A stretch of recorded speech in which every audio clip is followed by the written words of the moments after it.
अल्लाहुम्मा सल्लि अला मुहम्मद व अला आलि मुहम्मद व बारिक वसल्लिम। अस्सलामु अलैकुम व रहमतुल्लाहि व बरकातहू। मेरे भाइयों, अल्हम्दुलिल्लाह हम मुसलमान हैं, पाकिस्तानी हैं। अल्हम्दुलिल्लाह हमें ये फ़ख्र है कि हम मुसलमान हैं, हम पाकिस्तानी हैं और हम सब का ये हक़ है कि हम सब मुसलमान होने के नाते आपस में भाई भाई हैं। चाहे हम दुनिया के किसी कोने में भी रहते हैं, हम आपस में भाई भाई हैं और हम पाकिस्तानी भी आपस में भाई भाई हैं। हमने अपने बादशाह की भी इज़्ज़त करनी है, अपने लेबर की भी इज़्ज़त करनी है, अपने सेफ्टी और सिक्योरिटी के अदारों की इज़्ज़त करनी है, अपने यानी हर सरकारी और गैर सरकारी की इज़्ज़त एहतराम हमारे दिल में होनी चाहिए। ये हमसे हिसाब होगा।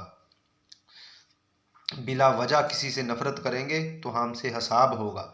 हाँ, अगर कोई गलत हमारे साथ करता है, हमारे साथ धोखा करता है, तो फिर उसको समझाना पड़ेगा, मशवरा देना पड़ेगा।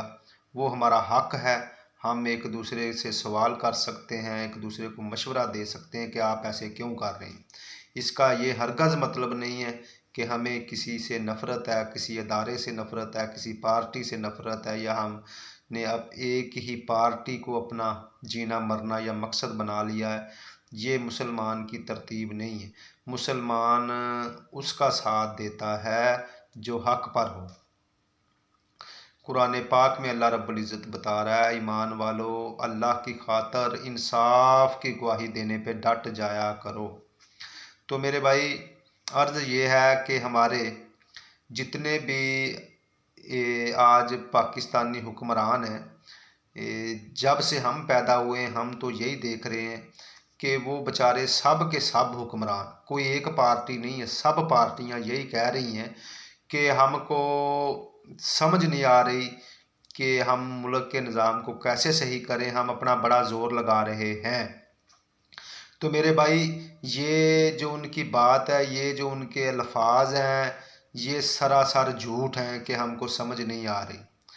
मेरे भाई, एक गधे को आप ले लें, एक गधे को जो पूरी दुनिया में बेवकूफ़ी का ट्रांसफार्म मशहूर है कि गधा ऐसे ही है जैसे बेवकूफ़ी का ट्रांसफार्म है। बेवकूफ़ियाँ सारी जमा की जाएं तो वो समझ लें कि गधे में है। उस गधे को आप एक महीना किसी खेत से लेकर अपने घर में आए, उसके ऊपर चारा रखकर, तो यकीन करें एक महीने के बाद आप पीछे हट जाएं, वो गधा खुद ब खुद ही अपने हवेली में पहुंच जाएगा, चारा उठाकर, ईंटें उठाकर। जो बेवकूफ़ी का मंबा है, सारी बेवकूफ़ियाँ जिसके अंदर मौजूद है, वो मखलूक, वो चौपाया, उसको समझ आ रही है कि मैंने फ़लाँ जगह फ़लाँ घर में जाना है और इस सामान को सही सलामत लेकर उधर पहुंचाना है। रास्ते में पानी आएगा, रास्ते में पगडंडी क्लोज होगी, बारीक होगी तो उसके ऊपर से चल के जाएगा, चौड़ाई में आएगी सड़क, उसके ऊपर चल के जाएगा।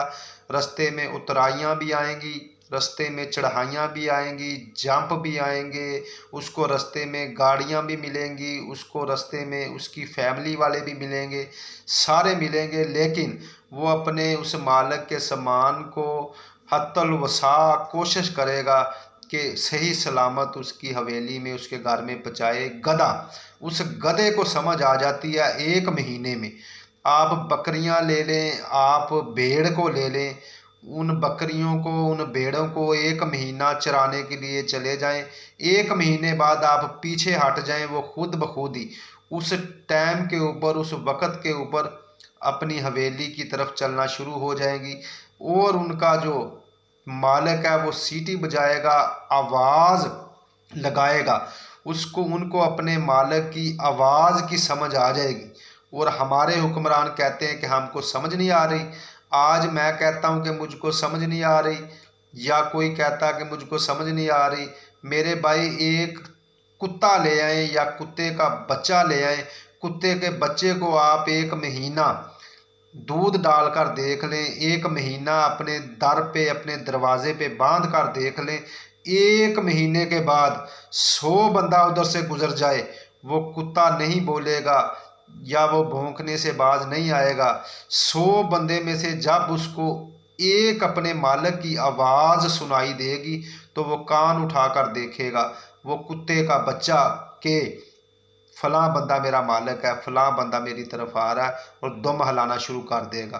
तो मेरे भाई, अर्ज करने का मकसद ये है, गधे को समझ आ जाती है 1 महीने में, कुत्ते को समझ आ जाती है 1 महीने में, भेड़ को समझ आ जाती है, बकरी को समझ आ जाती है, तो मुझे समझ क्यों नहीं आ रही? मुझे समझ क्यों नहीं आ रही कि मैंने कैसे कामयाब होना है? मुझे क्यों समझ नहीं आ रही? मेरे बादशाह को समझ क्यों नहीं आ रही? मेरे वज़ीर को समझ क्यों नहीं आ रही? मेरे सुपा सलारों को, मेरे सिपाहियों को, मेरे डॉक्टरों को, मेरे इंजीनियर्स को, मेरे साइंसदानों को, मेरे काजियों को, मेरे वकीलों को, मेरे प्रोफेसरों को, मेरे मौलवियों को, मेरे हुफाज को, मेरे इन नात खानों को, मेरे मुफ्तियों को, मेरे लेबर वालों को, मेरी माँ को, हमारे वालदैन को, हमारे मुआशरे को, हमारे अदारों को क्यों समझ नहीं आ रही कि हमने कैसे कामयाब होना है? और सारी दुनिया की समझ को इकट्ठा किया जाए, सारी दुनिया की वफा को इकट्ठा किया जाए, सारी दुनिया के इखलास को इकट्ठा किया जाए, सारी दुनिया की कामयाबियों को इकट्ठा किया जाए, सारी दुनिया की मोहब्बतों को, सारी दुनिया के जोड़ को, सारी दुनिया के इत्तफाक को, सारी दुनिया की फतूहात को इकट्ठा किया जाए, तो सारी दुनिया की सच्चाइयों को, सारी दुनिया के इखलास को, सारी दुनिया की दलेरियों को, सारी दुनिया के आलूम को इकट्ठा किया जाए, तो वो आलूम, वो कामयाबियाँ जिस हस्ती को अल्लाह ने अता की हैं, उस हस्ती को अल्लाह रब्बुल इज़्ज़त ने हमारा नबी बनाया, और हम कहते हैं कि हमको समझ नहीं आ रही। ये सारे बहाने हैं, ये सारी चालबाजियाँ हैं। हमारे लेबर वाले को भी समझ आ रही है, हमारे बादशाह को भी समझ आ रही है कि हमने कामयाब कैसे होना है। ये सब हमारी सुस्तियाँ, हमारी लापरवाहियाँ, हमारी हड हरामियाँ हैं, जो हम कह रहे हैं कि हमको समझ नहीं आ रही। ये सारे बहाने हैं। अब हमको सारी समझ है, हमने हज़ारों बार कुरान पढ़ा, हज़ारों बार प्यारे नबी के वाक़यात हज़रात सहाबा के सुने। अब हमें समझाने के लिए मज़बूत कानून और मज़बूत निज़ाम चाहिए। जब वो मज़बूत निज़ाम और मज़बूत कानून हमारे पीछे खड़ा होगा, हमें उसका खौफ होगा, तो हम अंधेरों में भी हमको समझ आएगी। उजाले तो बड़ी दूर की बात है, जहल को भी समझ आएगी, पढ़ा लिखा तो बड़ी दूर की बात है, लेबर वाले को भी समझ आएगी, बादशाह तो बड़ी दूर की बात है। कैसे हमको समझ नहीं आती? अल्लाहुम्मा सल्ली अला मुहम्मद व अला आलि